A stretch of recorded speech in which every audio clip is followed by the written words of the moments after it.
हाय दोस्तों, अभी हम लोग माउंट आबू के मेन मार्केट में काफ़ी फेमस गाठिया रथ है, वहीं दाल पकवान, खमन और गाठिया खा रहे। नाश्ता करने के बाद हम लोग जाएंगे माउंट आबू का फेमस टूरिस्ट पॉइंट है जो है गौमुख मंदिर। चलिए शुरू करते हैं आज का सफर। दोस्तों, हम लोग अहमदाबाद से ट्रेन से 11 बजे आबू के लिए निकले थे और माउंट आबू रेलवे स्टेशन सुबह 3 बजे पहुंचे थे। और आबू रोड से आबू जाने के लिए हमने जीप किराए पे लिया था, जिसका किराया 1000 रुपया था और 7 लोगों के लिए दिन में 70 रुपया प्रति व्यक्ति चार्ज होता है शेयरिंग का। हम लोग आबू जाके होटल में रुके और सुबह एक्टिवा 300 में हमने रेंट पे लिया पूरे दिन के लिए और निकल पड़े हम लोग गौमुख के लिए। हम लोग पहुंच चुके गौमुख के स्टार्टिंग एंट्री पॉइंट पे। मेन गेट के पास में गौशाला है और यही गौशाला को गौमुख मंदिर ट्रस्ट द्वारा देखभाल और मैनेज किया जाता है। यहाँ से 15 मिनट और लगभग आधा किलोमीटर पैदल जाने के बाद गौमुख जाने का मेन एंट्री यानी ट्रैक यहाँ से शुरू होता है।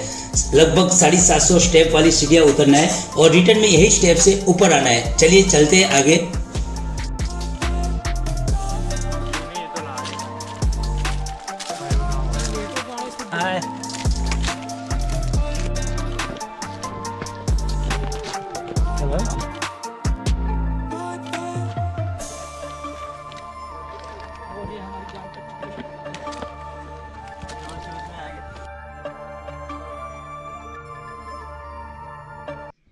ये गौमुख मंदिर जाने के लिए मेन गेट यही है। पहले यहाँ तक अपने बाइक या कार लेके आ सकते थे, लेकिन लोग यहाँ आके भी दारू की महफिल किया करते थे। फिर गौमुख मंदिर ने निर्णय लिया कि गौशाला के पास ही पार्किंग करके आप पैदल यहाँ आना पड़ेगा। अगर सच में मंदिर के दर्शन करने आए हैं तो निर्णय सच में सही है, क्योंकि ये जगह सुंदर और प्रकृति के बीच टूरिस्ट के लिए एक शानदार लोकेशन है, जहाँ फैमिली के साथ कई टूरिस्ट प्रकृति को एंजॉय करने के लिए आते हैं। इसलिए ये न्यूसेंस को रोकने के लिए सच में ये निर्णय बहुत ही सही है। हम लोग यही स्टेप से नीचे उतरेंगे।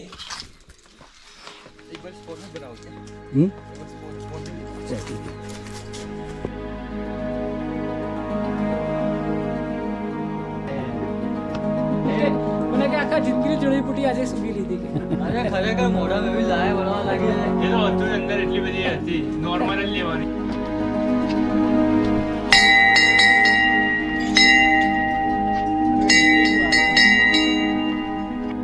और हमने यहाँ घंटे बजाया है।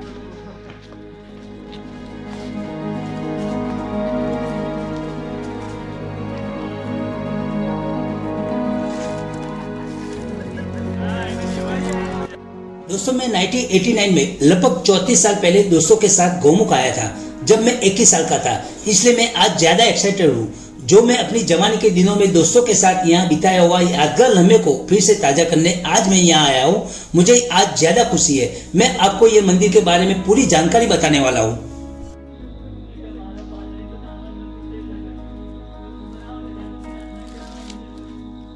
ये 750 सीढ़ियाँ उतरने में तो बहुत ही इजी लगेगा दोस्तों, लेकिन जब रिटर्न में चढ़ते वक्त सच में थोड़ी सी थकान जरूर लगेगी, लेकिन आप आराम से ये सीढ़ियाँ चढ़ जाएंगे।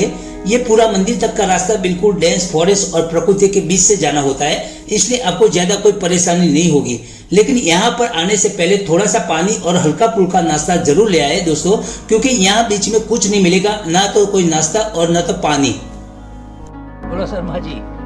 जय माता जी। शर्मा जी काफी थक चुके हैं।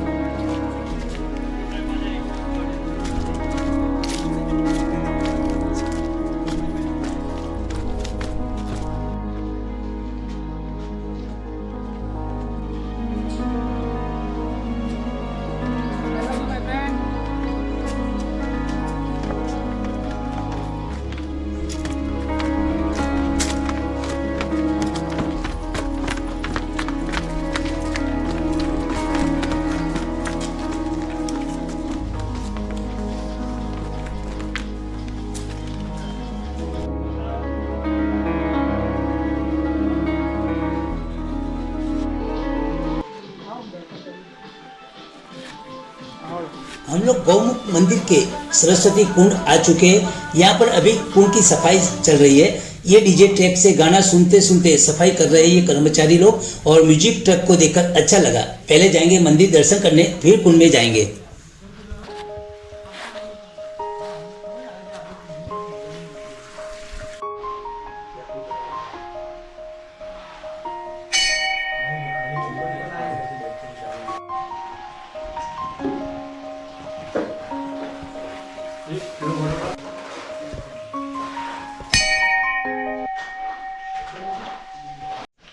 ये कुंड में एक गौमुख जो गाय का कृत्रिम मुंह है, जहाँ से 24 आवर्स 7 डेज और पूरे साल पानी आता रहता है। गर्मी के सीजन में भी पानी लगातार आता रहता है। कहाँ से आ रहा है इसका अभी तक किसी को अंदाजा और जानकारी नहीं है, क्योंकि कहते हैं कि माँ सरस्वती साक्षात बैठी है। हम लोग 34 साल पहले आए थे, उस वक्त यही कुंड में स्नान किया था। आप देख सकते हैं 34 साल पहले की फोटोज। दोस्तों के साथ मुझे अभी भी याद है वो दिन। मेरा जिगरी दोस्त मनोज ये कुंड में नहाने नहीं आ रहा था, तो मैंने उसको धक्का देकर यही कुंड में धकेला था। मेरे नहाने के बाद पहनने थे वो कपड़े की बैग बाहर रखी थी, वही बैग यही कुंड में डाल दिया था उसने गुस्से में। आपने टीवी 9 में देखा होगा और सुना होगा मनोज अग्रवाल को, न्यूज एडिटर है, वही है मेरा दोस्त। फिर भी मैं यही भीगे कपड़े पहनकर होटल तक गया था। यही कुंड को देखकर मेरे को आज एक सुकून की अनुभूति होने लगी और एक यादगार लम्हे को फिर से ताज़ा कर दिया। बहुत अच्छा लगा मुझे। यहाँ पर फैमिली के साथ और बच्चों को भी साथ में लेकर आ सकते हैं। आप देख सकते हैं परिवार को जो अपने बच्चों के साथ यहाँ आए। अब जाएंगे मेन गौमुख मंदिर में।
ये जगह मंदिर के बिल्कुल पीछे की साइड है, जहाँ सुबह सुबह यहाँ आने पर यहाँ से काफी सुंदर पिक्चर दिखाई देता है, जिसमें सूरज उगते ही बादल ऊपर की तरफ उड़ते हुए यहाँ सुंदर नज़ारे को देखना एक अलग अनुभव लगेगा। लेकिन उसके लिए आपको सुबह जल्दी आना पड़ेगा।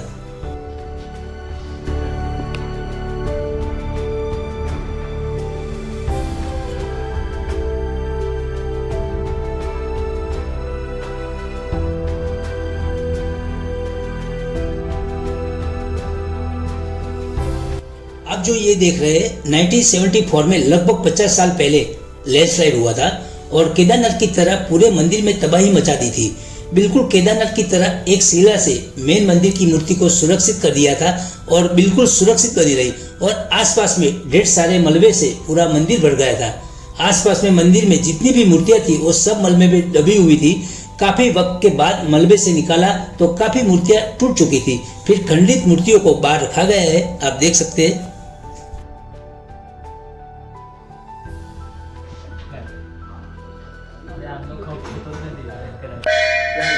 संत वशिष्ठ गुरु जी का बहुत ही भक्तिपूर्ण और पौराणिक आश्रम है, जहाँ भगवान राम जी और लक्ष्मण जी को सारी शिक्षा और अष्टसिद्धियां यहाँ मिली। क्षत्रिय के 4 वर्ण भी महान गुरु वशिष्ठ और देवता के हवन द्वारा निर्मित किए गए। मैं आपको यहाँ के महाराज तुलसीदास से अनसुनी कहानियाँ सुनाता हूँ। तुलसीदास महाराज से ये बात सुनकर बहुत ही अच्छा लगेगा आपको। जलता है, बस इतना ही है। इसका मातम बहुत गहरा है। पूरा माउंट आबू को लाने वाले भगवान यही है। माउंट आबू पहले था ही नहीं। ये आप खंबे देख रहे हो ना, ये माउंट आबू से पहले आए। नक्शे वाले खंबे आप देख रहे हो ना, ये समतल भूमि थी, पहले बंजर भूमि थी, कोई पहाड़ फाड़ कोई नहीं था। इस घास की झोपड़ियों में शिक्षा दी जाती थी, वो सिस्टम था। पहाड़ तो बाद में लाया गया है, माउंट आबू को तो बाद में लाया गया। तो इसका मतलब आप ध्यान से सुनो, मैं आपका पूरा इतिहास सुना रहा हूँ, ठीक है।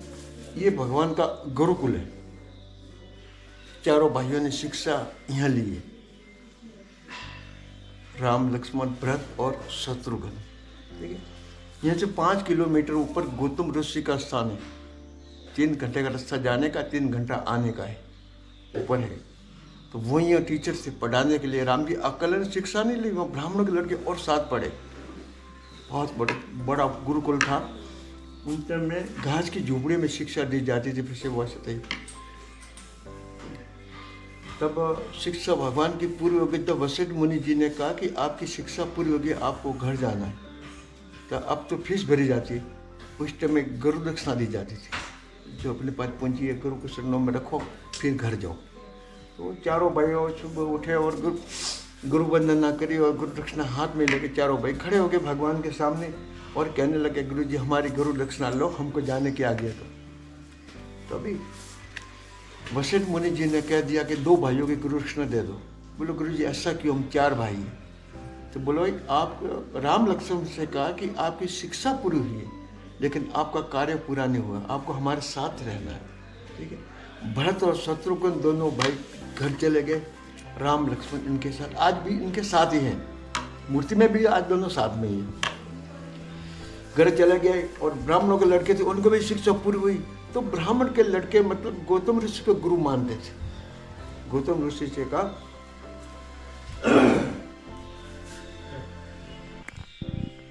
जी हमारी गुरु दक्षिणा हमको भी जाने की आज्ञा दे। तभी गौतम ऋषि आए और उन्होंने कह दिया कि हमारी भी गुरु दक्षिणा लो, हमको भी जाने की आज्ञा दो। तब गौतम ऋषि ने मना बोल दिया कि ब्राह्मण के पास हम कुछ नहीं लेंगे, अब ब्राह्मण है, आपके पास गुरु दक्षिणा हम नहीं लेंगे। तब उत्तम नाम का ब्राह्मण का लड़का था, उन्होंने कह दिया कि गुरुजी तब तक हम गुरु दक्षिणा नहीं देंगे, तब तक हम घर नहीं जाएंगे। बोलो तो आप जाओ गुरु माता से पूछ लो, जो गुरु माता उसको गुरु दक्षिणा दे दो, मैं नहीं लूँगा। तो बच्चा मतलब गुरु माता के पास में चला गया, उन्होंने गुरु माता से वंदना की, कह दिया। तब गुरु नहीं माना। तभी गुरु माता ने कहते बेटा तो गुरु दक्षिणा देना ही चाहता है तो दिव्य कुंडल ला के दे दे। बोले माता ये दिव्य कुंडल कहाँ मिली, कहाँ से लाऊं? बोले योद्धा माता कौशल्या जी के पास में, वहाँ जाके मुझे ला के देते। उस टाइम में बच्चे आज्ञाकारी होते थे, सिद्ध होते, कहने के अनुसार वो योद्धा चला गया। बच्चा उत्तम नाम का वो गया, आश्रम का नाम लिया, बहुत माता जी खुश हुए और आने का कारण पूछा, बेटा आने का कारण? उन्होंने कह दिया गुरु माता ने गुरु दक्षिणा में दिव्य कुंडल मांगे, मैं आपके पास में लेने आया। तो माता जी बहुत खुश हो गए कि अपने आश्रम में जाते हैं, बहुत अच्छी बात है जी। जी हाँ, अपने आश्रम में जाते हैं तो बहुत अच्छी बात है। उन्होंने बच्चे बोला देखो बेटा ये दिव्य कुंडल मुझे देवों ने दिए हुए, इसमें प्रकाश बहुत ज़्यादा है, आप ध्यान से जाना कि सिर्फ लोग आपको चुरा के न जाओ, रास्ते में ध्यान से ले जाना। वो बच्चा लेके ध्यान से लेके आ गया। ये कौन तक आ गया? वो संध्या हो गई। संध्या में बच्चे ध्यान में बैठ जाते थे, वो बच्चा मतलब कपड़ा बिछा के दिव्य कुंड नीचे डाल के वो ध्यान में बैठ गया। पीछे तख्त लगा हुआ था, इसका मतलब ये दिव्य कुंड चुरा के वो पाताल में चला गया। इसका ध्यान टूटा, तब देख कर दिव्य कुंडल गायब, जो देखा नहीं मिला। फिर भगवान के पास रोने लगा कि भगवान मैं वहाँ इधर जाके, लेकिन मेरे इधर दिव्य कुंडल गायब हो गए। फिर वशिष्ठ मुनि ने अंतर ध्यान किया, देखा तो बोलो तस्नाग लेकर तो पाताल में चला गया। फिर वशिष्ठ मुनि ने आह्वान किया इंद्र भगवान। इंद्र भगवान तो आज भी खड़े हैं। इंद्र भगवान का आह्वान, इंद्र भगवान प्रकट होकर हाथ जोड़ के भगवान के सामने खड़े हो गए। बोलो गुरु जी मेरे लिए क्या आ गया? बोले इसके 10 नाग दिव्य कुंड लेके पाताल में चला गया, उसको लाना है।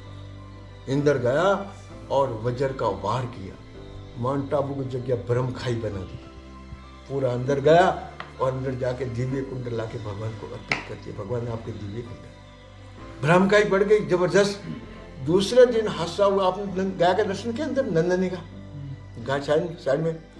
ये गाय मतलब सुबह चढ़ने के थे, गाय को भी मालूम नहीं था कि ब्रह्म खाई पड़ी, वो जाते सीधी खाई के अंदर गिर गई। 12 बजे तक गाय नहीं आई, तब सोचा भगवान का गाय क्यों नहीं आई? वो देखने गए तो खाई के अंदर गिरी हुई है।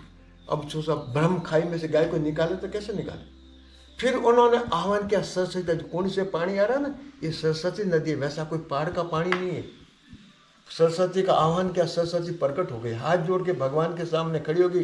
बोलो गुरु जी मेरे लिए क्या आ गया है? बोलो मेरे खाई को भरना, गाय अंदर गिर गई है। तब सरस्वती ने 7 धारा चालू कर दी खाई भरने के लिए। जैसे पानी ऊपर आता गया, गाय ऊपर आती रही, धीरे धीरे धीरे पूरा भर गया, अपने आप गाय बाहर निकल गई। गुरुजी ने सोचा मेरे पास ताकत थी, मैंने गाय को बाहर निकाला है, और भी हादसा हो सकता है, बेचारा उनका कौन करेगा, इसको पूरना चाहिए। तब वशिष्ठ मुनि हिमाचल पर्वत के पास गए। हिमाचल पर्वत के 100 पुत्र थे, बड़ा लड़का नंदेवर था, उससे कहा कि तो मेरे साथ चल, तेरे खाई के अंदर पूरना है। तब उन्होंने मना बोल दिया कि गुरुजी यहाँ पहले बंजर भूमि थी, झाड़ बीट कुछ नहीं था, समतल था और कुछ नहीं था। तो नंदेवर ने कह दिया गुरुजी हिमाचल जैसा पहाड़ छोड़ के बंजर भूमि में मैं क्या लेने आऊँ, मैं नहीं आऊँगा। उन्होंने मना बोल दिया कि ऐसा मतलब हिमाचल जैसा पहाड़ छोड़ के बंजर भूमि में क्या लेना और मेरा वहाँ क्या होगा।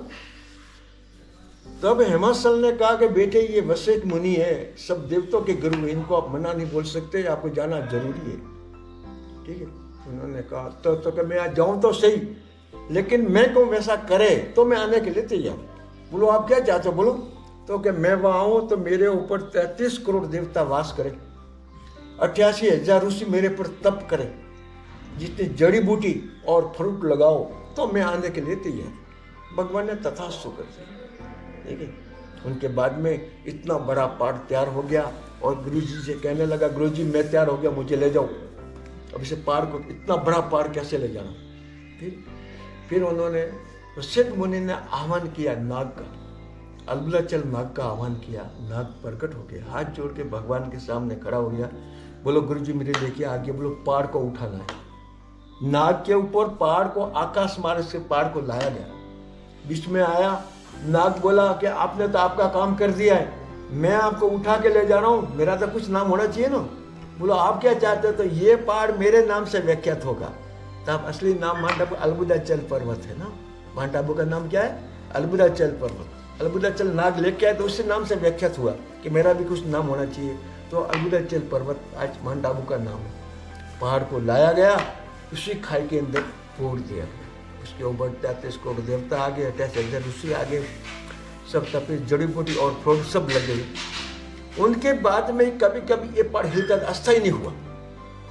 तपस्या का तब टूट जाता, तब से भगवान के पास है, कहने लगे भगवान ये क्या हम तप करने, हमारा तब टूट जाता, पहाड़ तो कभी कभी हिलता है। तब भगवान ने अंतर ध्यान करके देखा सब देवता है लेकिन शंकर भगवान नहीं है। उनका आह्वान स्तुति की, वो प्रकट हो गए, बोला वहां सब पैर लंबा कर दिया, कैलाश से अस्थायी कर दिया पहाड़ को। असलेश्वर महादेव आप गए, गुरु सीकर के बीच में आता है, वहाँ शिवलिंग नहीं है, अंगूठे की पूजा होती है।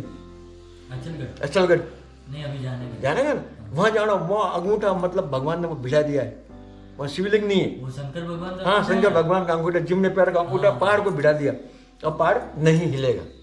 उसके नीचे ही ब्रह्मखाई आपको मिलेगी, ब्रह्मखाई कितनी थी गहरी थी, अंगूठे के नीचे ही आपको दिखाई देगी। ऊपर भी एक महाकाली माता का मंदिर, ठीक है ना, वो अलग है। ठीक है ना, वो मतलब ये उसके बाद में सब पहाड़ को अस्थायी कर दिया। उनके बाद में सरस्वती का काम पूरा हुआ। सरस्वती ने भगवान से आज्ञा मांगी। भृगु ऋषि और वशिष्ठ मुनि दोनों आपस में बात करते थे और इसमें बोल गई सरस्वती, बोलो मुझे जाने की आज्ञा दो, गुरुजी आपका काम पूरा हुआ, मैंने खाई को भर दिया, मुझे जाने दो। तब भृगु ऋषि नाराज हो गए क्योंकि हम साधु लोग बात करते, बीच में बोलने पर आपको अधिकार नहीं है। उन्होंने श्राप दे दिया, तुम खून की धारा होगी। तब रोने लगे, भगवान के पास कहने के भगवान मैंने जाने की आज्ञा ही मांगी थी और भृगु ऋषि मुझे श्राप दे दिया। तब वशिष्ठ मुनि ने कहा तेरा श्राप मैं निवारण करूंगा, लेकिन तुझे ईगो साथ मेरे साथ रहना पड़ेगा। तभी से 6 धारा समाप्त हुई, 1 धारा हमें तो चालू है। युग बीत गए, सर्दी हो गर्मी हो बारिश हो, दूसरे पानी से कोई लेना देना नहीं, इसी कुंड में लुप्त हो जाती है। एक धारा से वो बहती, दूसरी धारा है ही। ठीक है, इसमें सुबह 4 बजे से लगाकर 6 बजे तक गर्म पानी आएगा संतों को नहाने के लिए। महात्मा लोग जो हैं तब करते, उनको नहाने के लिए सुबह 4 बजे लगा 6 बजे तक गर्म पानी आकर 7 बजे वापस ठंडा पानी चालू हो जाए। यह है अग्निकुंड जिसने 4 जाति उत्पन्न हुई है, परमार, परयार, सोलंकी और सुहान। परशुराम ने परसा घुमाया, क्षत्रियों का विनाश किया, क्षत्रिय मत रखा नहीं था, राज दे दिया था ब्राह्मणों को। ब्राह्मण राज चला नहीं सके, आपस में हिंसा बहुत बढ़ने लगी, पब्लिक आपस में मरने लगी। तभी भगवान के पास आए, गुरु जी से उल्टा हो रहा है, ब्राह्मण तो कुछ नहीं कर रहे, पब्लिक आपस में मर रही है। तब ऋषियों और देवताओं ने मिलकर इसी कुंड में यज्ञ किया। यज्ञ में जो 4 राजकुमार पैदा हुए, परमार, परयार, सोलंकी और सुहान। फिर क्षत्रियों का विस्तार आगे चला है। परशुराम जी तो 21 पीढ़ी तक लड़ते रहे क्षत्रियों के साथ में, 21 पीढ़ी तक साफ करते रहे। सीता स्वयंवर हुआ, जो उनका धनुष टूटा, उनके बाद में फिर राम अवतार धारण, उनके बाद में फिर उसका कुछ गुस्सा कम हो गया, उन्हें शस्त्र छोड़ दिए कि अब मैं फरसा नहीं चलाऊंगा। आज परशुराम हमारे आज भी जीवित है, ठीक है ना। तो इसका मतलब यही है कि एक रात ये रुके, इसी कोण में स्नान करें, भगवान की 2 आरती ले, आपके ऊपर ब्रह्मत्या, गौत्या, अशिष्य, पाप एक ही रात में नष्ट होते। गंगा जी में दान्य और पुण्य स्नान करने से गाय का फल मिलता है, गौमुख में दान्य पुण्य और स्नान करने 100 गायों का फल मिलता है। ये मर्यादा पुरुषोत्तम मंदिर ऐसी जगह, मतलब पूरा माउंट आबू लाया गया है। माउंट आबू लाने वाले यही है, बसाने वाले यही है। इनको दुनिया भूल जाते हैं, दूसरे लोगों पर मंदिर में देखे हमको नीचे आने की तो लोग करते ही नहीं। मतलब भाग्य हमको वही आएगा नीचे नीचे, वो बिना भाग्य नहीं आएगा। मतलब ये बहुत मर्यादा पुरुषोत्तम मंदिर है। ये आपका इतिहास आपको पता है, ये इतिहास। बहुत बहुत शुक्रिया।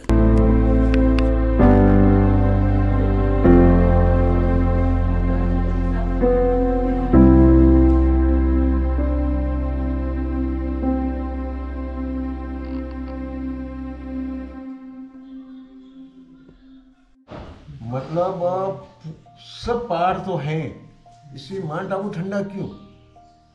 इसका मतलब ये कि हिमाचल का पुत्र है। हिमाचल कितना ठंडा है? हिमाचल का पुत्र इसलिए माउंट आबू ठंडा है, लाया गया ना वहाँ से। हिमाचल को ये पुत्र को लाया गया, इसलिए माउंट आबू ठंडा है। पहाड़ तो बहुत इतने ठंडे कोई पहाड़ है क्या? पहाड़ है कि नहीं? दूसरे पहाड़ भी बहुत हैं, इतना ठंडा थोड़ा कोई एक भी पहाड़ ठंडा नहीं है। पर माउंट आबू ठंडा होने का कारण यही है कि माउंट आबू मतलब हिमाचल का पुत्र है। हिमाचल पर्वत, हिमाचल तो और क्या, हिमाचल का पुत्र है ना नंदीवर, बड़ा लड़का, ये माउंट आबू, इसलिए ठंडा है। ये लाया गया, आपको इतिहास मैंने सुना है नहीं कि खाई में पूर दिया गया पहाड़ को, तो इसलिए पहाड़ ठंडा है। हिमाचल का पुत्र होने के नाते, पीछे दूसरे पहाड़ भी बहुत हैं, वो ठंडे नहीं रहते। क्यों? वो ठंडा क्यों रहता है? इसलिए रहता है। हिमाचल कितना ठंडा रहता है पहाड़, उनके पुत्र है, मतलब इसलिए वो ठंडा रहता है।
मैं आपको बता दूं कि मामूली लागत या दान पर भोजन, रात्रि भोजन और नाश्ते के रूप में शुद्ध शाकाहारी सात्विक सादा भोजन के साथ साथ बड़े समूह के लिए रात्रि विश्राम की पूरी सुविधा है। यहाँ पर यहीं पर 400 से भी ज्यादा लोगों को रहने के लिए बड़े बड़े हॉल बनाए गए हैं और फैमिली के लिए 2 कमरे भी।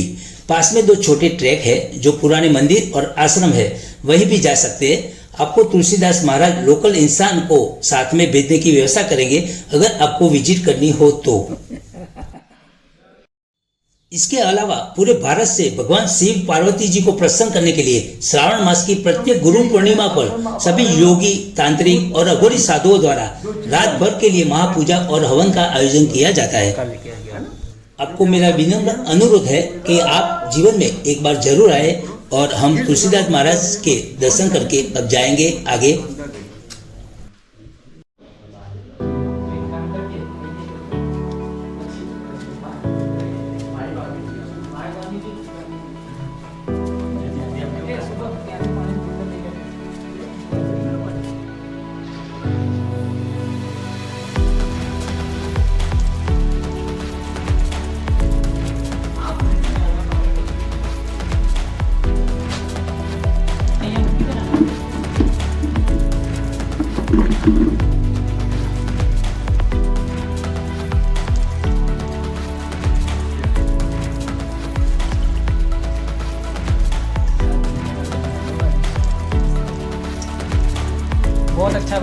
जीरो डाला है।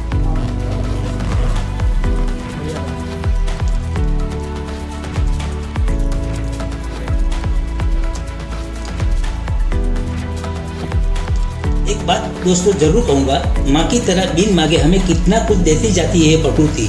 मुफ्त में हमें क्या क्या देती है प्रकृति, फिर भी आज का इंसान उसकी बिल्कुल कदर नहीं कर रहा है। आगे जाके उसके खतरनाक परिणाम आने वाले हैं। इसलिए दोस्तों जागो, सोचो और रोक सको तो रोक लो जो प्रकृति और पर्यावरण को नुकसान करते हैं। इसी के साथ गौमुख मंदिर वाला ट्रैक यहाँ खत्म करते हैं और जाएंगे गुरु शिखर।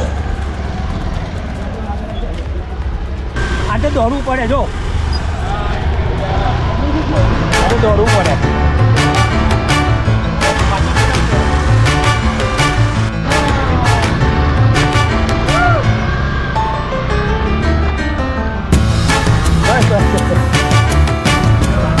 हम लोग जा रहे हैं अभी गुरु शिखर के लिए। बहुत ही एंजॉय किया। गौमुख में काफ़ी स्टेप हार्ड थे लेकिन हमने कंप्लीट कर लिया। गौमुख से गुरु शिखर जो 20 किलोमीटर की दूरी पर और लगभग 40 मिनट जितना वक्त लगेगा हमें पहुंचने में। हम लोग ने काफ़ी वक्त निकाला गौमुख में, वहीं पर लंच किया और थोड़ा रेस्ट करने के बाद हम लोग निकले गुरु शिखर जाने के लिए। और रास्ते का फुल एंजॉय करते करते जा रहे हम लोग।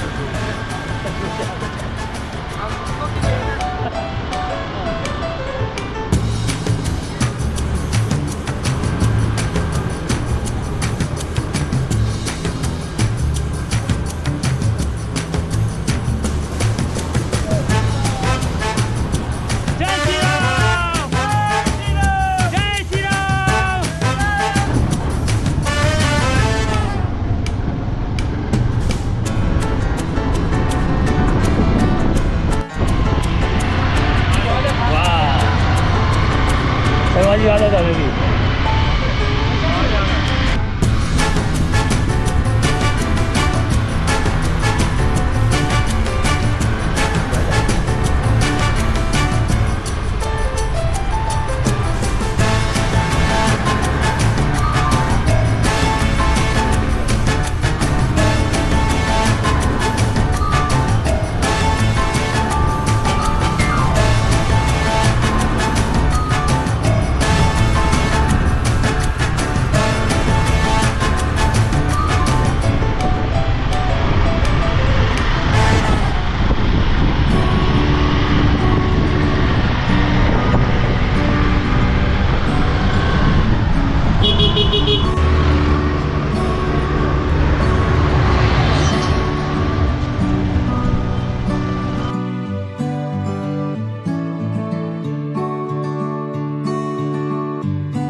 हम लोग पहुंच चुके हैं टेवर टैंक, लेकिन ये टेवर टैंक के अंदर जाने के लिए कम से कम 3 घंटा चाहिए।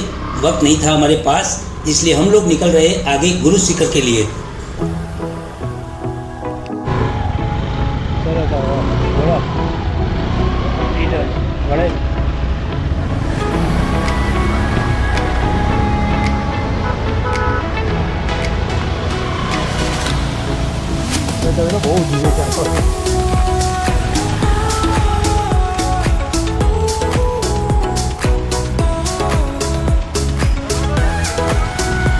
મને મૂકી દે।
गुरु शिखर जाते वक्त रास्ते में ये खूबसूरत लोकेशन को देखते ही हम लोग रुक गए, थोड़ा वक्त निकालेंगे और फोटोग्राफी करेंगे ये खूबसूरत जगह की।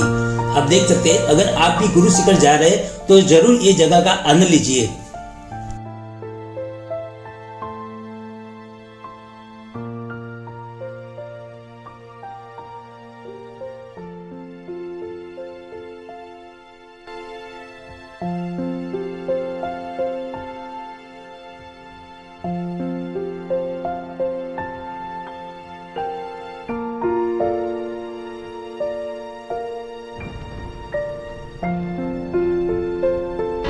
अब निकलेंगे आगे दोस्तों। यही गुरु शिखर तक जाने वाले रास्ते में एक से एक बढ़कर लोकेशन आएंगे, जरूर देखकर ही जाए तो और मजा आएगा दोस्तों। आगे एक और पॉइंट है, शूटिंग पॉइंट से काफी फेमस है ये जगह पर आमिर खान की फिल्म कयामत से कयामत की एक झोपड़ी वाला सीन की शूटिंग हुई थी। मैं आपको ये जगह दिखाने वाला हूँ।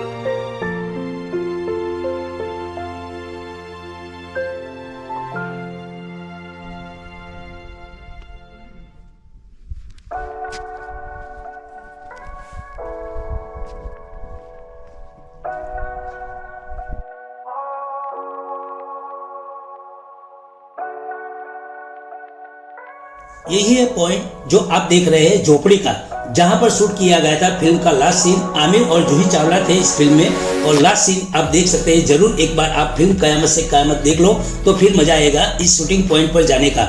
मैं आपको छोटी सी क्लिप दिखाता हूँ इस जगह की, जो शूटिंग में झोपड़ी का सेट लगाया था। हमारी आंख लग गई और तुम चुपके से उठ के चलती है। शाम होने वाली है और जंगल से लकड़ी काट के लानी है। कितना खूबसूरत लग रहा है यहाँ का लोकेशन। यहीं से आसपास में काफी खूबसूरती को आप बिल्कुल एंजॉय कर सकते हैं। मैंने भी थोड़ा वक्त निकाला दोस्तों के साथ और बहुत ही मजा आया दोस्तों। आप भी अगर गुरु शिखर आ रहे हैं तो जरूर यहाँ पर रुके।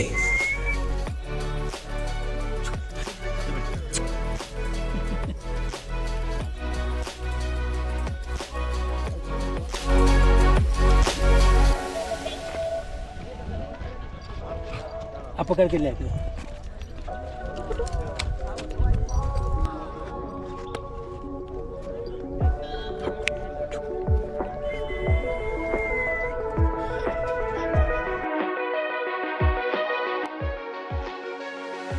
हम लोग पहुंच चुके हैं गुरु शिखर के पार्किंग एरिया में। अब जाएंगे ऊपर की ओर। थोड़ी सी सीढ़ियां चढ़नी है जो नॉर्मल है, आप आराम से चढ़ सकते हैं।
गुरु शिखर मंदिर में दर्शन करने के बाद जाएंगे टॉप पर, जहां से सुंदर व्यू देखने मिलेगा। चलिए मैं आपको दिखाता हूँ।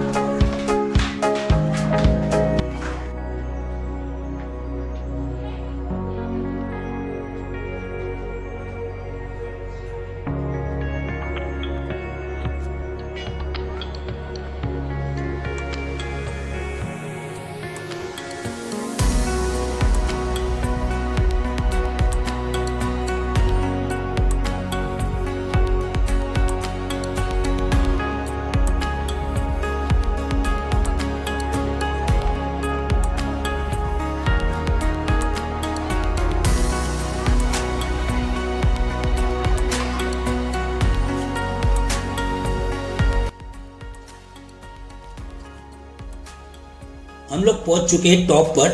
आप देख सकते हैं इस जगह के आसपास के सुंदर व्यू को। माउंट आबू का सबसे लोकप्रिय टूरिस्ट पॉइंट है ये, एक बार अवश्य देखने लायक है।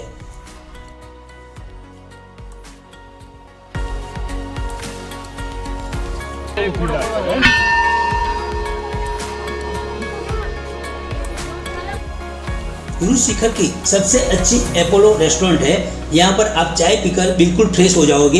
इतनी मस्त मसालेदार चाय मिलेगी आपको और खाने में एक से एक बढ़कर टेस्टी खाना। मुझे तो यहाँ की रबड़ी बहुत ही टेस्टी लगी, जो माउंट आबू में आपको कहीं नहीं मिलेगी। इतना मस्त टेस्ट है दोस्तों। आप यहाँ पर आए तो जरूर चाय और रबड़ी का आनंद लेना मत भूलिए।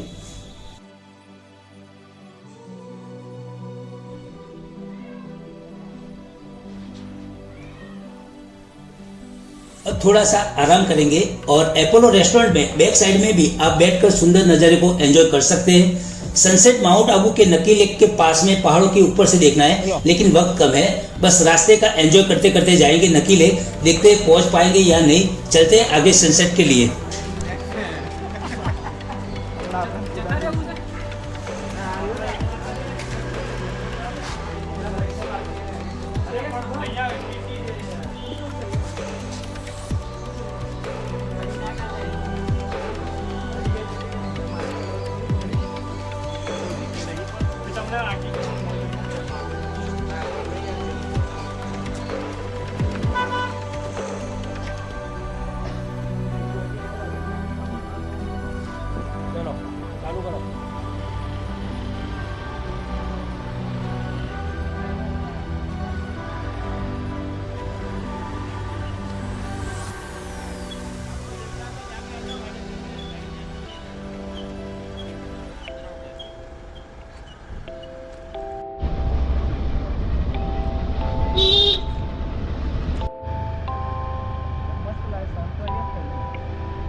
काफ़ी लेट हो गए हैं हम लोग, नहीं पहुंच पाएंगे सनसेट के पॉइंट तक। लेकिन आप देख सकते हैं सनसेट का व्यू रास्ते में हम लोग एंजॉय करते करते जा रहे हैं। कितना अमेजिंग व्यू दिख रहा है, बहुत ही खूबसूरत। सनसेट को देखते देखते हम पहुंचने वाले हैं नक्की लेक पर।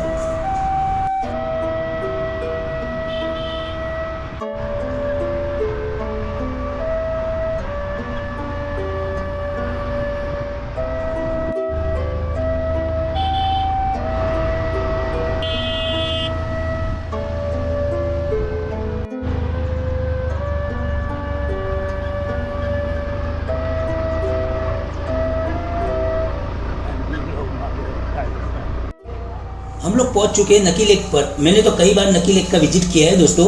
नक्की लेक के आसपास में छोटे छोटे बच्चे आपको शायरी सुनाने के लिए आपके पास आ जाएंगे। आपको अच्छा लगे तो आपका जो मन करे उनको 20 या 50 जो देना चाहते हैं वो दे सकते हैं, लेकिन मज़ा आएगा शायरी सुनने में दोस्तों। चलिए मैं आपको दिखाता हूँ।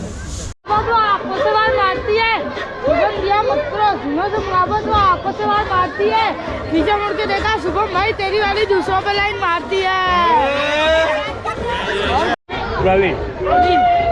परवीन भाई गाड़ी में पेट्रोल इतना भरा कभी भूले ना। परवीन भैया गाड़ी में पेट्रोल इतना भरा कभी भूले ना। परवीन भैया अपने बीबी से प्यार इतना करो कभी टूटे ना। परवीन भैया दोस्ती दोस्ती लिया दुनिया जोड़ दूंगा। परवीन भैया दोस्ती दोस्ती लिया दुनिया जोड़ दूंगा। दीदी परवीन भैया का साथ छोड़ा, दीदी तेरी हड्डियाँ तोड़ दूंगा। अमित भैया किचड़ में पार को तो धोना ही पड़ेगा।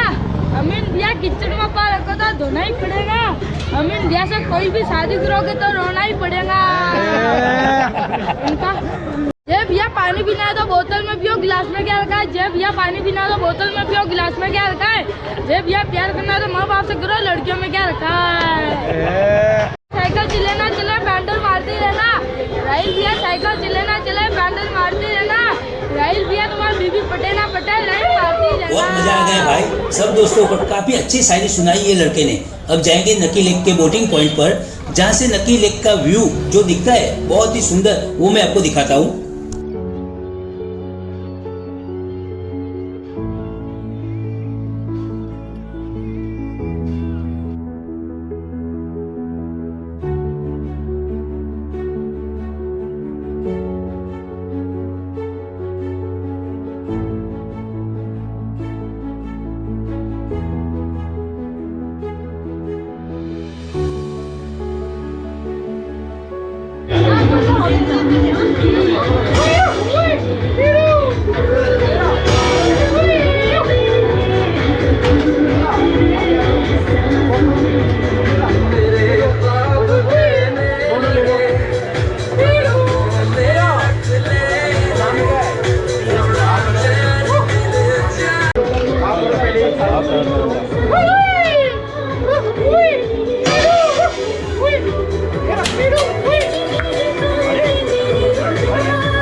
ये जो आप देख रहे हैं आइसक्रीम वाले को, ये आइसक्रीम वाला पहले नहीं था, अभी अभी 1 साल पहले माउंट आबू के नकी लेक पर खुला है। बच्चों को और परिवार सभी लोगों को काफी अच्छा लगता है, ये मजाक मस्ती करके जो आइसक्रीम खिला रहा है। सच में ये नया माउंट आबू में है, बहुत ही मजा आएगा। आप दोस्तों एक बार जरूर विजिट करें।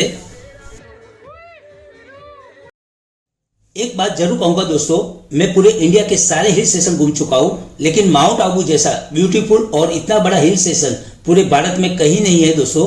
एक बार जरूर विजिट बनती है। अगर आपने अभी तक माउंट आबू नहीं देखा है तो जरूर आए दोस्तों, और भारत का सबसे हसीन और खूबसूरत आबू का आनंद लीजिए दोस्तों। रिटर्न जाने का वक्त हो गया है दोस्तों। अब मिलेंगे नेक्स्ट ऑस्ट्रेलिया की खूबसूरत लोकेशन वाले वीडियो में, और मेरा ये वीडियो देखने के लिए सबका बहुत बहुत धन्यवाद दोस्तों।